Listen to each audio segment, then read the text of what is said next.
Je suis Marguerite et vous écoutez l'épisode 6 intitulé Roxane. Bienvenue sur Paroles et musique, le podcast qui met la littérature au carré, qui donne une deuxième dimension au livre avec la chanson. Chaque épisode fait converger dans le récit d'un souvenir, un moment de lecture et sa bande-son.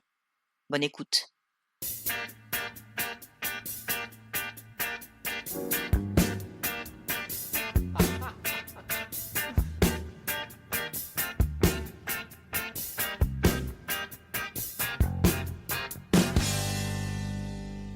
Vous venez d'entendre un musicien s'asseoir sur un piano et en rire. Quel est le prénom qui suit cette introduction musicale ? En anglais, il comporte deux N. En français, sous la plume d'Edmond Rostand, il n'en a qu'un seul, Roxane, le surnom sous lequel on connaît Magdeleine Robin, la cousine de l'illustre Cyrano, Cyrano de Bergerac. C'est dans le sillage du personnage féminin que nous allons parcourir cette pièce flamboyante, dans laquelle le héros, poète véritable épris de lune et d'espace, homme de qualité lucide sur son apparence physique, un amoureux se résigne à le rester, sans se hisser au rang de l'amant. Au premier acte, après un combat spectaculaire au sein même d'un théâtre, alors qu'il a récolté tous les honneurs dans la salle sans même être sur scène, oui, c'est dans le premier acte qu'il y a la ballade, à la fin de l'envoi Je touche, composé non pas la plume mais l'épée à la main. Il y a la ballade et juste avant la fameuse tirade du nez.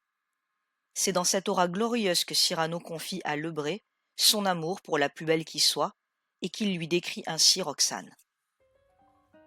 Et peut-on savoir, tu ne m'as jamais dit, qui j'aime ? Réfléchis, voyons. Il m'interdit le rêve d'être aimé, même par une laide, ce nez qui d'un quart d'heure en tout lieu me précède. Alors moi, j'aime qui ? Mais cela va de soi. J'aime, mais c'est forcé, la plus belle qui soit. La plus belle ? Tout simplement qui soit au monde, la plus brillante, la plus fine, la plus blonde. Et mon Dieu, quelle est donc cette femme ? Un danger mortel sans le vouloir, exquis sans y songer.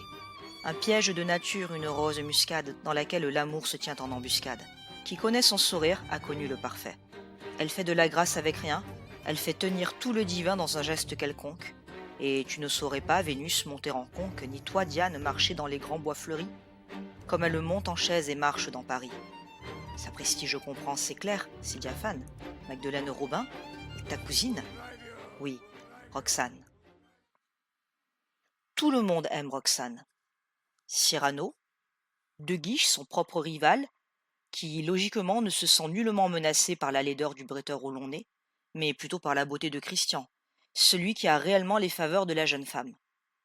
Roxane s'enveloppe de la bienveillance de son dévoué cousin pour qu'il prenne sous son aile le jeune cadet de Gascogne. Elle s'assure que celui qui l'avait déjà protégé prendra soin de celui qu'elle aime, au nom même des souvenirs de l'enfance et de la famille. Elle le lui demande sans percevoir la cruauté de ce service. Elle éloigne De Guiche, en le voulant héroïque. Si Christian doit être épargné, alors pour cet autre, il faut être courageux et partir au front pour lui plaire. C'est dans l'acte 3 que tout se manigance. Roxane, moins naïve, coquette et précieuse qu'elle ne le laisse paraître, a l'audace de retourner le mariage improvisé et la venue du Capucin en une union qu'elle appelle de ses vœux. Elle n'épousera pas De Guiche, qui espérait s'approprier et posséder Roxane. Elle se marie bien avec celui qu'elle aime, sous les yeux même de celui qui l'aime, juste avant d'échapper au mariage forcé et arrangé qui n'aura pas lieu.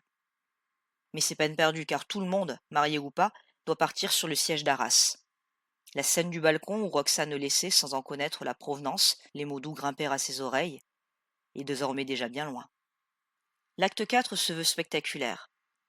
Difficile de transposer sur scène un champ de bataille, et sur ce dernier l'arrivée d'un carrosse débordant de victuailles, permettant à Roxane de rejoindre son mari. Les images du film de Jean-Paul Rappeneau font foi et font loi, mais il y a aussi la scénographie de Denis Podalides, avec ses bottes de paille égayées de fleurs rouges, que l'on peut voir exposées au Centre national du costume et de la scène de la ville de Moulins. Plus généreuse que frivole, Roxane vient alors, risquant sa vie sur le front, rassasier les soldats en compagnie de Ragueneau, l'ami rôtisseur-pâtissier. Elle vient aussi et surtout dire à Christian combien ses lettres, correspondances de guerre ininterrompues, l'ont comblé. Le jeune homme, qui laissait le cousin s'épancher comme convenu à sa place, comprend alors que Cyrano n'était aucunement dans un rôle de composition, ni une besogne laborieuse lorsqu'il s'agissait de clamer son amour pour Roxane. Elle aime désormais ses mots sans plus se préoccuper de sa beauté. Mais en tant que précieuse du XVIIe siècle, les mots l'ont toujours séduite. Cyrano s'était allié à Christian pour agir là où l'excellait déjà et pour rester dans l'ombre du bellâtre, moins sot qu'on ne le croyait. Christian a eu la bravoure et la délicatesse de vouloir disparaître, comme pour dire à sa bien-aimée qu'on ne lâche pas la proie pour l'ombre. Christian agit de manière radicale, alors que Cyrano ne l'était pas autant.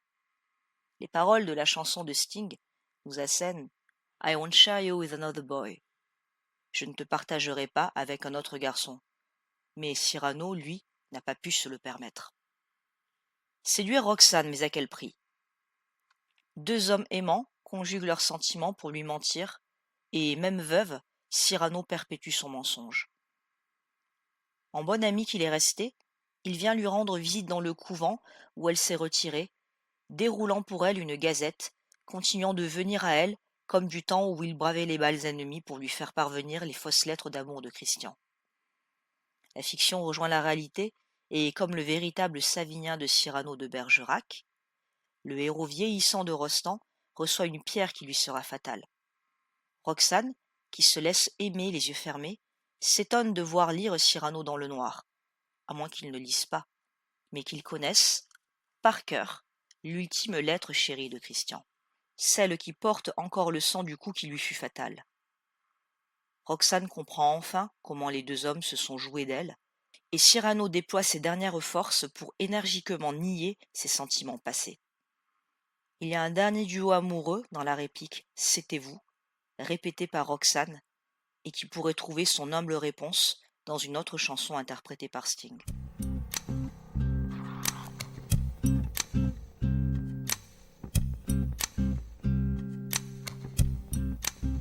If the night turned cold and the stars looked down and you'd hug yourself on the cold, cold ground, you wake the morning in a stranger's coat, but no one would you see. You ask yourself, who'd watch for me, my only friend, who could it be? It's hard to say it, I hate to say it, but it's probably me. Voilà comment s'achève l'une des plus remarquables impostures littéraires. Il me semble que Roxane est davantage abusée que tireuse de ficelle. L'objet de toutes les convoitises n'aura finalement que bien peu étreint son mari et ouvert trop tard les yeux sur son éloquent amoureux. Il y a bien d'autres triangles amoureux où, à la fin, il n'en reste qu'un, et c'est au lecteur de se demander si, rester en vie et savoir combien on a été aimé, c'est pouvoir enfin se permettre d'être heureux et en paix. You don't have to put on the red light. Those days are over. You don't have to sell your body to the night. Roxanne, you don't have to wear that dress tonight. Walk the streets for money. You don't care if it's wrong or if it's right. Roxanne, you don't have to put on the red light. Roxanne, you don't have to put on the red light. Roxanne, Roxanne, Roxanne,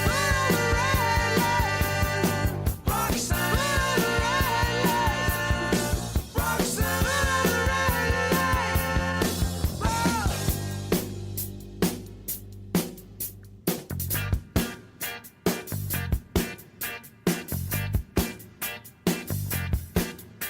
I love you since I knew you.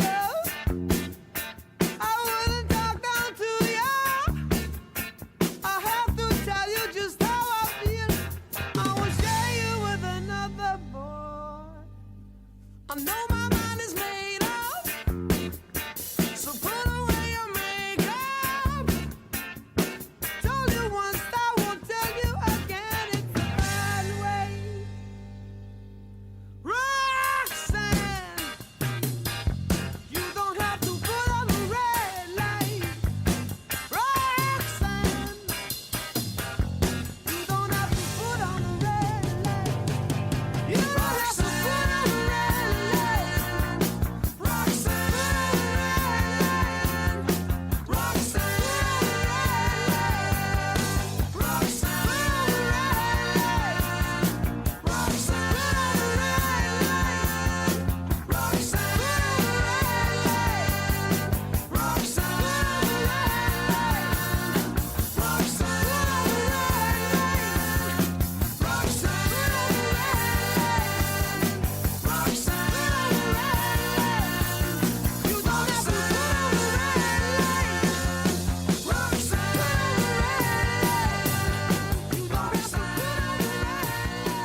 Dans cet épisode, vous avez pu écouter Roxanne du groupe The Police, ainsi que la version de la bande originale du film Moulin Rouge, et une dernière chanson de Sting, It's Probably Me.